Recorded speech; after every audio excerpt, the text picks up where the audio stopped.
Coffee Time with Officer Fox, guest starring Detective Walker. Do you like rocks?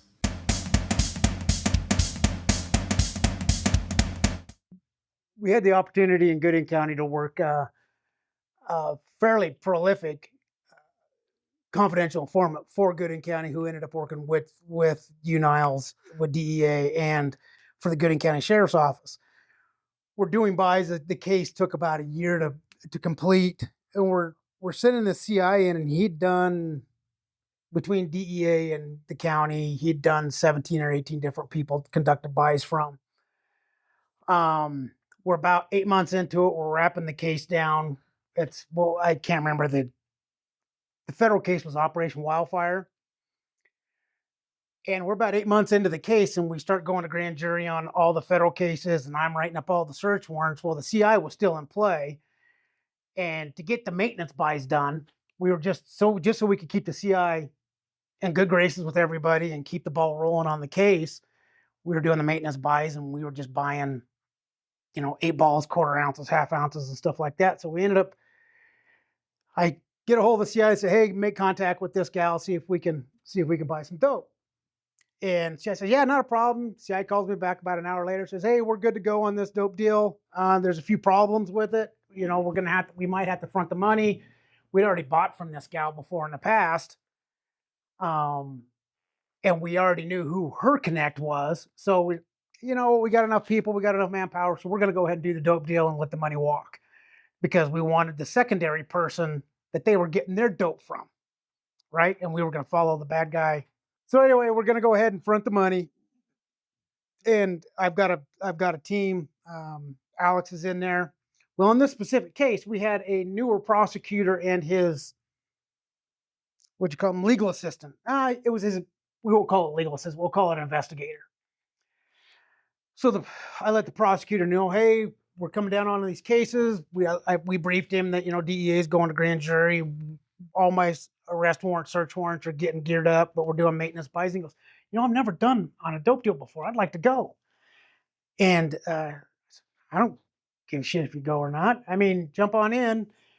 And so one of my partners, Alex, he's got the prosecutor, and I have the investigator for the prosecutor's office. So we wire the CI up, and we send the source in, and we're all split up, and CI walks into the house, makes contact with a male and a female, and we hear him do a money count. All right, we're all good. And the gal's really agitated, and she's yelling at her boyfriend, you go get my dope right now. And she's screaming at him, right?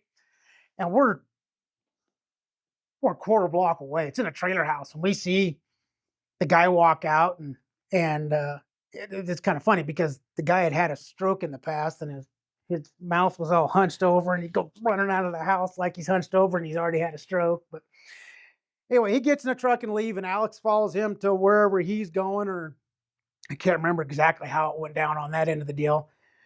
But then the CI and the female half of the dope deal, start having a conversation. And the female says, hey, do you like rocks? And I'm just listening to this conversation on the wire. This is prior to us having the new upgraded video, all that other stuff on the body wires.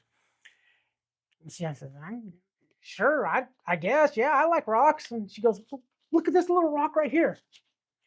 And the CI goes, well, yeah. And she goes, it looks like a coyote, doesn't it?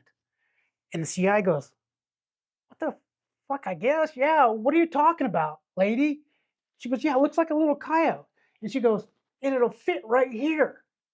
And we don't get to see anything. We don't know what's going on, but we're questioning, going, where the fuck did she put this rock? And we hear clump, clump, clump. I gotta take a piss. Clump, clump, clump, clump. The CI goes running into the bathroom, and he goes, Derek, get me the fuck out of here. She just stuck a rock in her ass. And I'm just like, well, I didn't give the go bad word. So, and the CI didn't have a cell phone.